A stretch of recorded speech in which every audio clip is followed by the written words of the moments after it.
Good afternoon. Good afternoon. Thanks for having me. The reason I'm here is because Missy worried the hell out of me. Said my girlfriend, like, what's she doing? But I sat and I'm incredibly impressed. So I guess I'm worried. So listen, I always struggle with Black History Month, right? Because Black History ain't no month. But they have it, and sometimes you ain't gotta go to work, so it's okay, I'll roll with that. Because I was raised in a home where Black history is history, right? And so as I listened to Mr. Who fine, but he ain't as fine as my girlfriend. And Dr. Blanson, and for the most part, people who are successful, we share certain traits. So I have those speeches to give as well, but I don't want to talk about that. I wanted to talk about something else. And I want to talk about the importance of mental health, right? It's really important. So I just wrote a book. Yes, you see shit on the cover. It's called Owning My Shit. And SHIT stands for Suffering, Hardship, and Internalizing Trauma. Right? And I think having proper mental health allows you to be the shit. Right? Regardless of who you are. But I believe that in order for you to be as successful as you're going to be at whatever it is you're going to do, you've got to own your shit. Right? You got to own it. And so I'll share a little bit about where I come from so that you can know that it doesn't really matter whether you were born into shit or you made really bad decisions and put yourself in shit. That if you own it, that you can be whatever it is you want to be. And so I want to ditto what Hoop said. I'm not here to talk about STEM or whatever, right? I believe that you need to figure out what it is you love to do and then find a way to make money doing it. Now don't do it illegal, because if you do, I can represent you. Because I believe passion matters. And so this is where I'm gonna go to my mental health. My mom, we had a difficult relationship. I talk about it in the book, and we're fine now, by the way. But my mom hated her job. She worked for the Postal Service. She was a letter carrier. So I knew about going postal long before the world did. And so I knew that I would never, ever work for the Postal Service. But my mother was always angry. She hated her job. She was always mad. Miserable parents make miserable kids.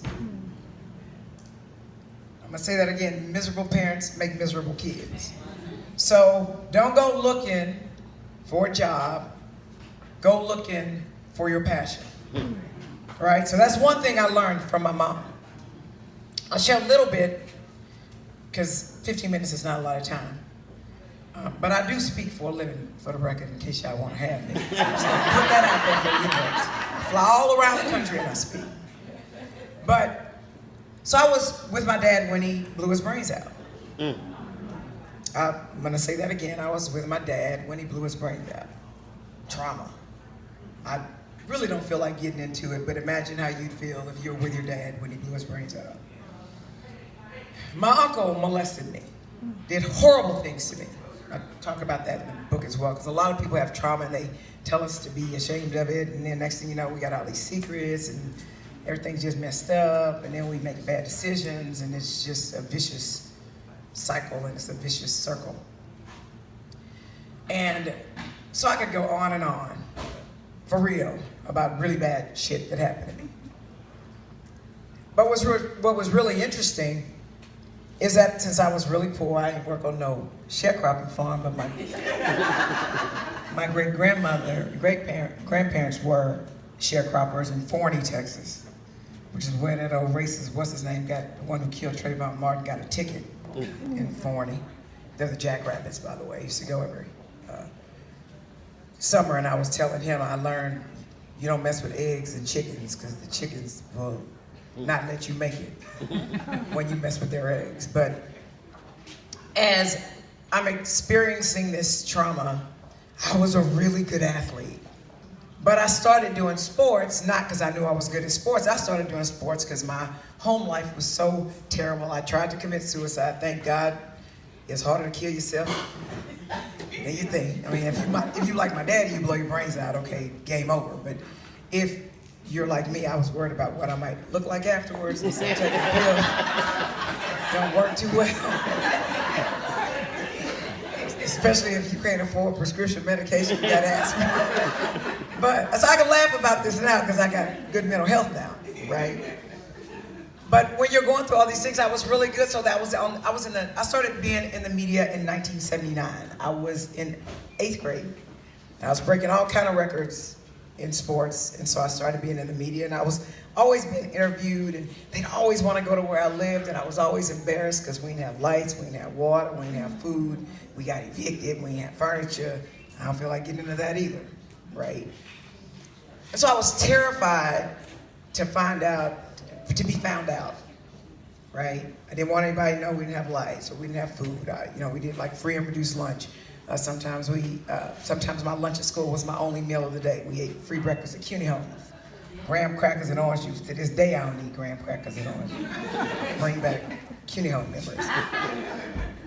But I say that to say this. I was so busy hiding and struggling with the relationship with my mom, and I used to be very angry at my mom. But if you think about it, my mom was 20 when my 21-year-old father blew his brains out, and all of a sudden she was stuck with me. And I had to figure out how to take care of a kid. And she was very angry at my dad, and I'm the only thing left of my dad, so she was very angry at me because when she saw me, she saw him. But again, mental health. So and I was making some bad decisions, and again, it's in the book. But I decided when I could finally afford health insurance, which was when I got out of law school. I got a really good job at a law firm, and I had health insurance. And so then I could go talk to a psychologist. She was black. And I wanted to work on my relationship with my mom. So my mama had to pay because I had health insurance. And we went to one session, and you had to talk about really difficult shit. That's why the book is called Shit. People argue with me, you can't call it shit. Yeah, I can call it shit. Because when you're trying to kill yourself and it's stopping you from doing what you're doing, it's not an obstacle, it's shit. Right? Because I believe you need to call it what it is. That's the only way you can deal with it and fix it. So anyway, my mom went to one session, and she thought you gotta be crazy to go to counseling, and I think you're crazy if you don't go. And so I was able to learn how to deal with all my shit, and then I just began to blossom. I began to grow. So people see me now. They see I was on Survivor. They see I was on Sisters-in-Law. They see me on city council. They see me on the school board. They see me challenging racism every single solitary day. I'm a bust it in his face. Because if I don't, then who will? Right? But it's only because I'm strong mentally. But I share my imperfections with you because I need for you to know it doesn't matter how successful we look on the outside, because all you have to do is look on social media, you know they lying. But if you look at Hoop, he shared that picture when he was 50 pounds heavier. Because we all have struggles. You can't tell it because we fake the funk. We fake it till we make it, right? But you have to look at what's really going on with you, right? So it took his 7-year-old. See, I pay attention. People say I talk a lot, I don't listen. They lying. I listen better than anybody. Because like Dr. Blanson, when I went to school, I had to get the highest grade in class. And in kindergarten, true story, I learned that the person who got the highest grade on the assignment got the one smiley face stamped on their paper. My goal in life was to get the highest grade on every paper. And I had perfect attendance from kindergarten through college. Well, I missed one day in 8th grade. Long story, I don't feel like talking about it. Because like Dr. Blanson, I knew Didn't matter if somebody else was smarter than me, wasn't nobody gonna work harder than me and work longer than me. It just was not gonna happen. And my grandmother never lied to me. My grandmother told me, sweetheart, when you put your mind to things, nobody is better than you. So the question ain't if I'm gonna do it. The question is, am I gonna put my mind to it? And my son taught me patience, because that is not my son. He's very whatever. He's a very, maybe God put him in my life to teach me patience. But I share that because you can be great, or people can think you're great, and you can have all this stuff going on, but when you decide to figure out what's going on psychologically, emotionally, and ask for help, only then will you be great. So, you know, I talk to Sharice, this is my girlfriend, she knows Missy, that's how I know Missy. We travel a lot. We work hard and we play hard. I believe if you work hard, we probably play harder. And there's nothing wrong with that, because that's a part of having good emotional health. And so I think it's important to just talk about that, because in the Black community it's taboo. We don't want to talk about it. We don't want to admit that we have issues. Okay, people, we all have issues. All of us, every single solitary one of us. That does not mean you cannot be successful.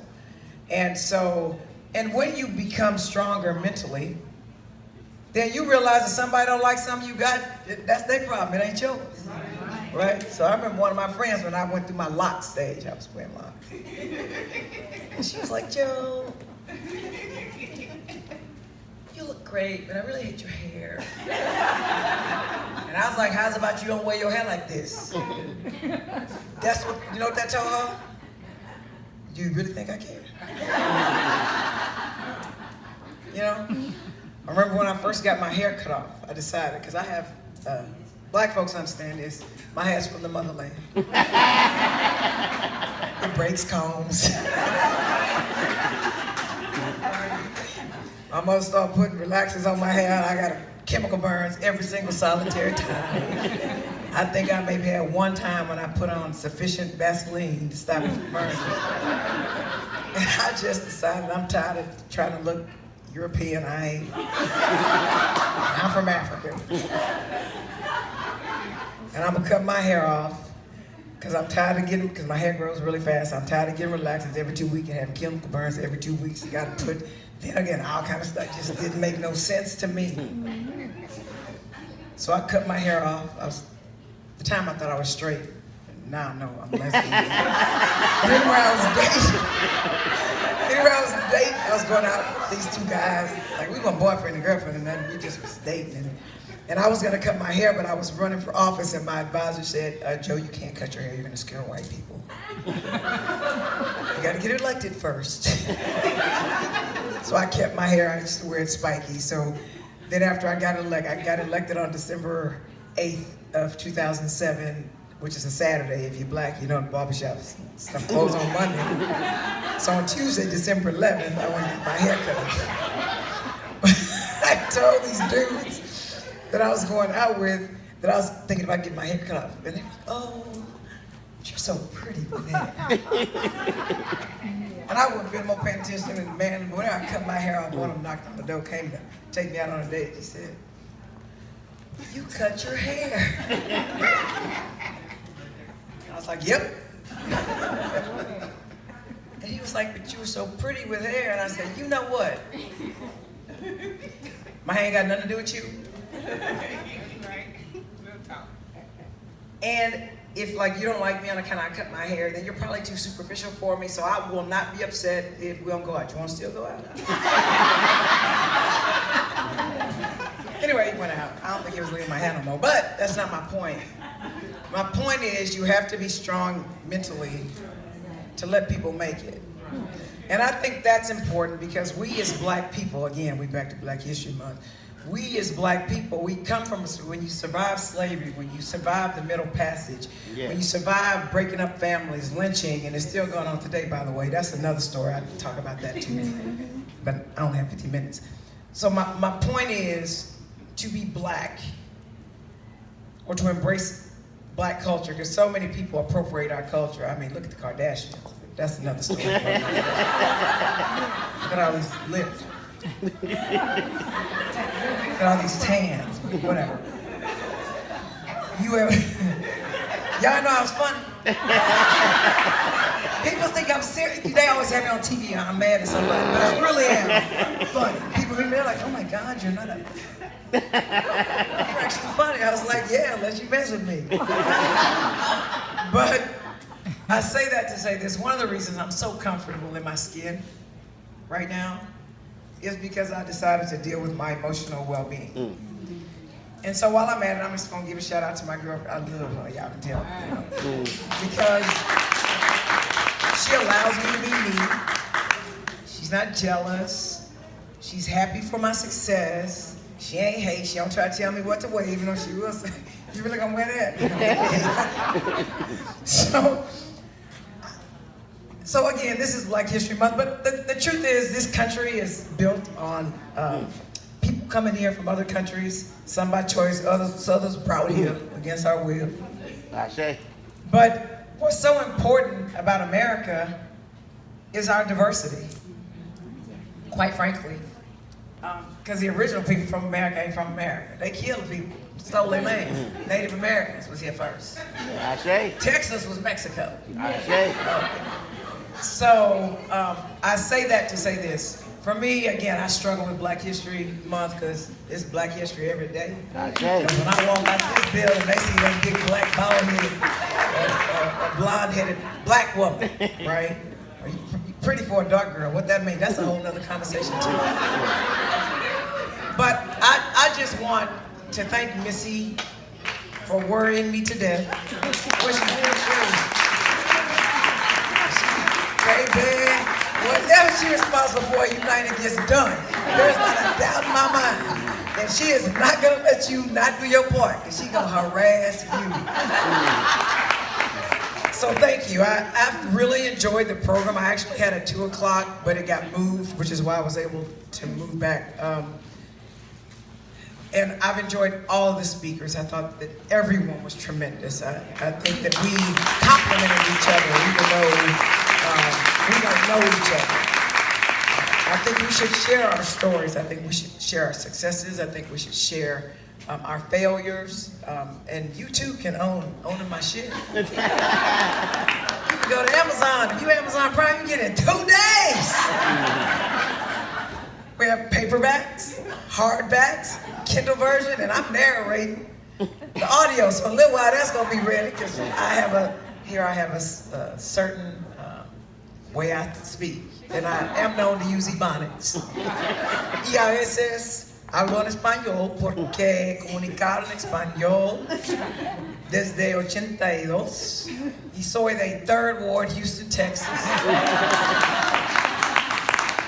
I'm on the H.I.T school board. I'm a lawyer. Most importantly, I'm my child's mama. This is my greatest accomplishment ever. And I will continue to be who I am, and I will continue to keep my mental health well, because if you can work on your body and look like Mr. Hoop and my girlfriend, then you ought to work on your mind. Right? I'm gonna say that again, Black people and anybody else who's listening. It's really important to be emotionally sound. And if you're not, then when the inevitable shit that hits you comes to you, you're not gonna be able to deal with it. You're just not. And just be honest in it, right?